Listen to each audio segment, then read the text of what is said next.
सभी विद्यार्थियों का हमारे YouTube channel study with Vikas chemistry पर बहुत बहुत स्वागत है।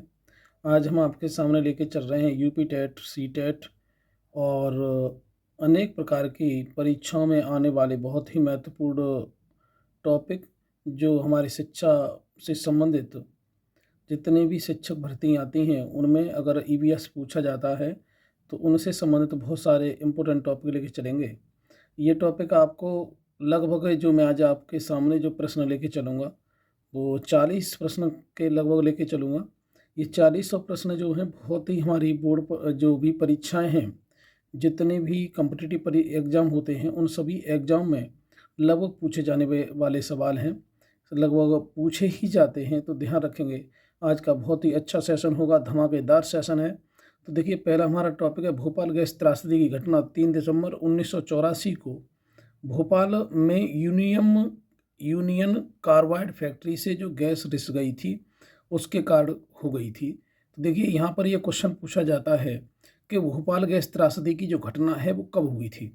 तो इसमें पहली बात तो यह है कि भोपाल गैस त्रासदी की जो घटना हुई थी वो 3 दिसंबर 1984 ईस्वी को भोपाल में हुई थी। दूसरी बात यहाँ पर एक ये है कि ये घटना किस गैस के कारण हुई थी।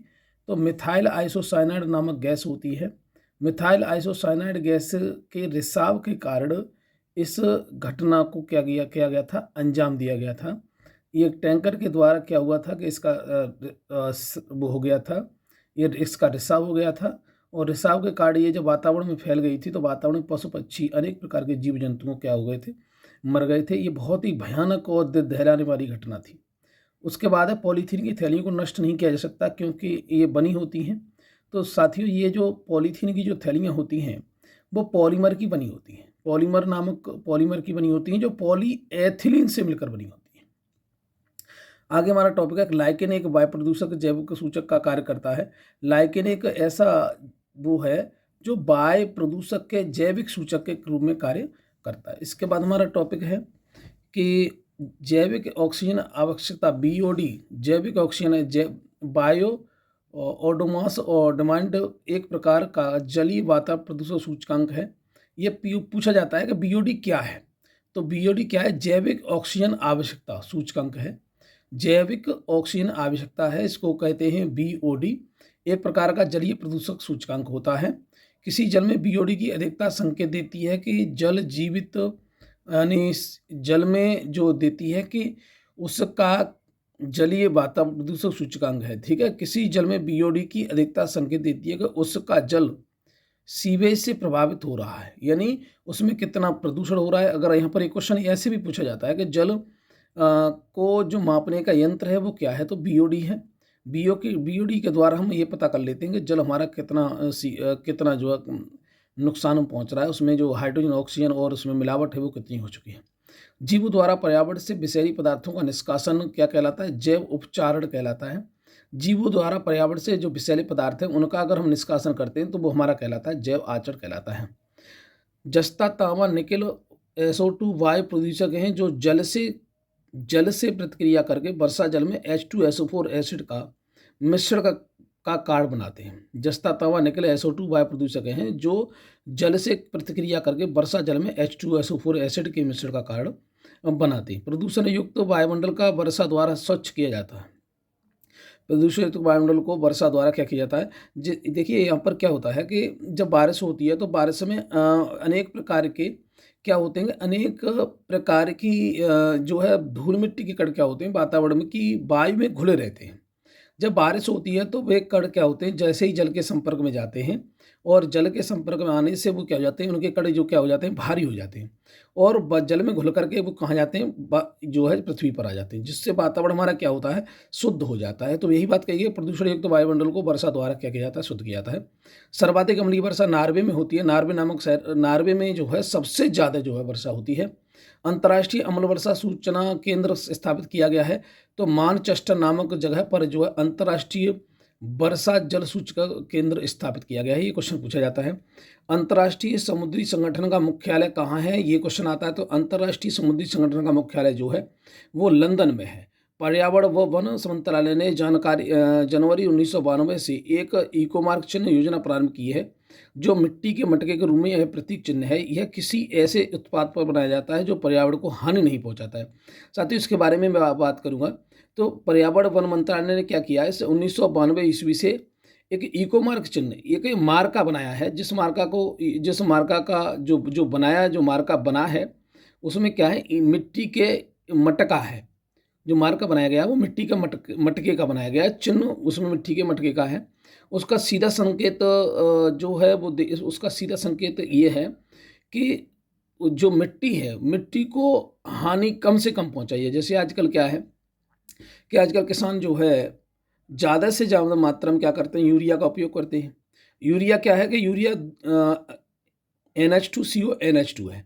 NH2 एक एमाइड समूह होता है और CO क्या था, कीटोन समूह होता है। तो दो एमाइड समूह और एक कीटोन समूह से निर्मित होकर के यूरिया बनाई जाती है। यूरिया क्या है कि फॉस्फेन गैस, और जब फॉस्फेन गैस की क्रिया और नाइट यानी अमोनिया से कराई जाती है तो भी यूरिया प्राप्त होती है। तो यूरिया क्या होती है कि जो अगर हम यूरिया का अधिक मात्रा में प्रयोग करेंगे, अगर हम भूमि में यूरिया का ज़्यादा से ज़्यादा मात्रा में प्रयोग करेंगे तो भूमि को वो क्या कर देगी, बंजर कर देगी।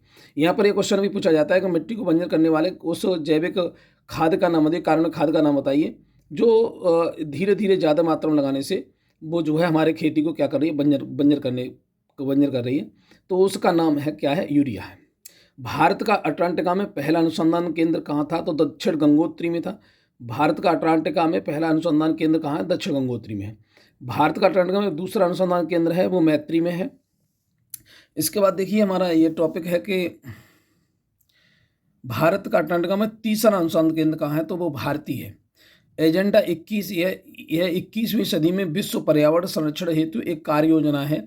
यह सतत विकास से संबंधित है। ध्वनि प्रदूषण का मापन डेसिबल में किया जाता है। जो ध्वनि प्रदूषण का जो मापन किया जाता है वो हम किस में करते हैं, वो डेसिबल में करते हैं। त्वचीय कैंसर का कारण पराबैंगनी किरणें होती हैं। जो त्वचा पर कैंसर हो जाता है उसका मुख्य कारण क्या है, वो पराबैंगनी किरणें हैं जो सूर्य से प्राप्त होती हैं। वैश्विक तापमान का कारण कार्बन डाइऑक्साइड है। देखिए कार्बन डाइऑक्साइड क्या करती है, अगर पृथ्वी पर कार्बन डाइऑक्साइड की मात्रा ज़्यादा हो जाएगी तो क्या होगा कि कार्बन डाइऑक्साइड जो है पृथ्वी के जो टेम्परेचर को है वो वातावरण में ऊपर नहीं जाने देगी, और वो वातावरण में जब ऊपर नहीं जाएगा, वो टेम्परेचर हमारे वातावरण के साथ ही बना रहेगा। जब पृथ्वी पर ही बना रहेगा तो पृथ्वी का क्या है, टेम्परेचर ऑटोमेटिक ही बढ़ जाएगा। और जब पृथ्वी का ऑटोमेटिक टेम्परेचर बढ़ेगा तो क्या होगा कि जो बर्फ़ है वो पिघलने लगेगी, और जब बर्फ़ पिघलने लगेगी एक साथ क्या होगा, बाढ़ आ जाएगी, और बाढ़ आने से जनजीवन क्या हो जाएगा, प्रभावित हो जाएगा। तो उसका नाम एक ग्लोबल वार्मिंग भी कहा गया है। ये सभी देशों का के लिए कहा गया कि भाई ये है ग्लोबल वार्मिंग, यानी जो पृथ्वी के टेम्परेचर पर जो है ध्यान रखें और पृथ्वी का टेम्परेचर ज़्यादा से ज़्यादा न बढ़ पाए। और ये बढ़ता किस कारण है, बढ़ता ये है जो हमारे ज़्यादा से ज़्यादा वन काटने से, ज़्यादा से ज़्यादा मात्रा में जो है ग्लोबल, यानी CO2 कार्बन डाइऑक्साइड है, सल्फर डाइऑक्साइड है, कार्बन मोनोऑक्साइड, इनका अगर उत्सर्जन ज़्यादा होगा तो ग्लोबल वार्मिंग की मात्रा भी ज़्यादा होगी। उसके बाद है उत्तर प्रदेश में बायोटेक पार्क स्थापित किया गया, वो लखनऊ में किया गया था। उत्तर प्रदेश में जो बायोटेक पार्क स्थापित किया गया है वो लखनऊ में किया गया है। उसके बाद है पोषण का राष्ट्रीय संस्थान कहाँ है, हैदराबाद में। पोषण का जो राष्ट्रीय संस्थान है वो कहाँ पर है, हैदराबाद में। भारत का वन्यजीव संस्थान देहरादून है। भारत का वन्यजीव संस्थान कहाँ पर है, देहरादून है। आयुर्वेद का राष्ट्रीय संस्थान कहाँ है, तो आयुर्वेद का भाई राष्ट्रीय संस्थान जो है वो जयपुर में है। आयुर्वेद का राष्ट्रीय संस्थान कहाँ पर है, जयपुर में है। नेशनल इंस्टीट्यूट ऑफ नेचुरोपैथी जो है वो पुणे में है। सुनामी की उत्पत्ति समुद्र के भीतर उत्पन्न होने वाले भूकंप द्वारा होती है। यानी सुनामी की उत्पत्ति कैसे होती है, समुद्र के भीतर उत्पन्न होने वाले भूकंप द्वारा सुनामी जागृत होती है। पारिस्थितिकी विज्ञान का केंद्र बमलुक में है। पारिस्थितिकी केंद्र का जो केंद्र है उसका वैज्ञानिक केंद्र कहाँ पर, बमलुक में है। भारतीय वन्य प्राणी संस्थान देहरादून में है। भारतीय वन प्रबंधन संस्थान भोपाल में है। भारतीय वन प्रबंधन संस्थान कहाँ पर है, भोपाल में है। पी हेगड़े का संबंध एपिको आंदोलन से था। जो एपिको आंदोलन चालू किया गया था वो पी हेगड़े ने किया था। एस एल बहोड़ा चिपको आंदोलन से संबंधित हैं। यहाँ पर एक क्वेश्चन पूछा जाता है कि एस एल बहोड़ा किस आंदोलन से संबंधित हैं, तो ध्यान रखेंगे एस एल बहोड़ा जो है वो चिपको आंदोलन से संबंधित हैं। मेधा पाटकर नर्मदा बचाओ आंदोलन से संबंधित हैं। यहाँ क्वेश्चन पूछा जाता है नर्मदा बचाओ आंदोलन से संबंधित हैं तो कौन सी हैं, तो मेधा पाटकर हैं। देखिए नर्मदा बचाओ, नर्मदा जो नदी है उसके लिए आंदोलन किया था मेधा पाटकर ने। सात घाटी आंदोलन से सलीम अली जुड़े हुए हैं। सात घाटी आंदोलन जो हुआ था उससे कौन जुड़े हुए हैं? सलीम अली जुड़े हुए हैं।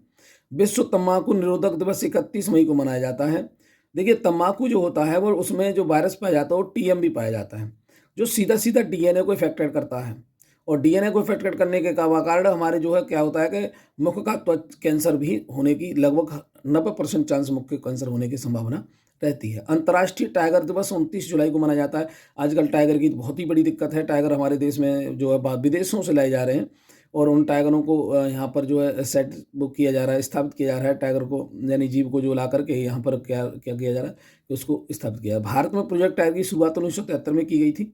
2017 के विश्व जल संरक्षण का दिवस का मुख्य विषय जो था अपशिष्ट जल था। देखिए, आज ये बहुत बड़ी समस्या है। कहा जाता है जल ही जीवन है, लेकिन आजकल जो है जल ही जीवन नहीं, जल को व्यर्थ रूप से क्या किया जाता है? बहाया जा रहा है। जल का कोई संरक्षण नहीं करना चाहता है, जल को क्या करता है? बहाता है। गवर्नमेंट ने भी इसकी योजना निकाली कि जिस गांव में भी अगर पुराना तालाब है तो उस तालाब की खुदाई की जानी है। और उस तालाब को क्या है कि उस तालाब का जो जल खुदाई करने के बाद उसमें पूरे गांव का जो जल है वो संरक्षित किया जाए। और उस जल को, अपशिष्ट जल को संरक्षित करने के बाद वह जल जो समुद्र यानी जब हमारी जो केस नलियाँ होती हैं जो पृथ्वी की, उसके द्वारा क्या होता है? अंदर जाता है। और अंदर जाने के बाद उसके बाद हम उसका उपयोग क्या कर लेते हैं? पुनः जल में कर लेते हैं। तो केंद्रीय गंगा प्राधिकरण का गठन 1985 में किया गया था। 1995 में इसका नाम बदलकर राष्ट्रीय राष्ट्रीय नदी संरक्षण किया गया। राजेंद्र सिंह को जल पुरुष के नाम से जाना था। भाई बहुत इंपॉर्टेंट क्वेश्चन है। 40वां क्वेश्चन है कि वह है कौन से जल पुरुष के नाम से किसे जाना जाता है? तो साथियों, जल पुरुष के नाम से जो जाना जाता है वो राजेंद्र सिंह को जाना जाता है। राजेंद्र सिंह एक ऐसे प्रणेता रहे, ऐसे आंदोलनकारी रहे जिन्होंने जल के संरक्षण को बरकरार रखने के लिए बहुत ही ज़्यादा संघर्ष किया था। तो इसी प्रकार से मेरे आज ये 40 क्वेश्चन ईवीएस के हैं जो यूपी टेट, सी टेट, अन्य प्रकार की प्रतियोगी परीक्षा में पूछे जाते हैं। तो आप लोग मुझसे जुड़े रहिए, मेरे चैनल से जुड़े रहिए। मैं आपको बहुत सारे इंपॉर्टेंट साइकोलॉजी या आपके ईवीएस से संबंधित क्वेश्चन आपको लगातार देता रहूँगा। और आप देखते रहिए हमारा YouTube channel study with Vikas chemistry. इस पर आपको बहुत ही इंपॉर्टेंट इंटरमीडिएट, हाई स्कूल और से संबंधित एवं अन्य प्रतियोगी परीक्षाओं से संबंधित वीडियो आपको उपलब्ध कराते रहेंगे। तो आज बस इतना ही। देखते रहिए हमारा YouTube channel study with Vikas chemistry. आप सभी को बहुत बहुत बधाई और शुभकामनाएं।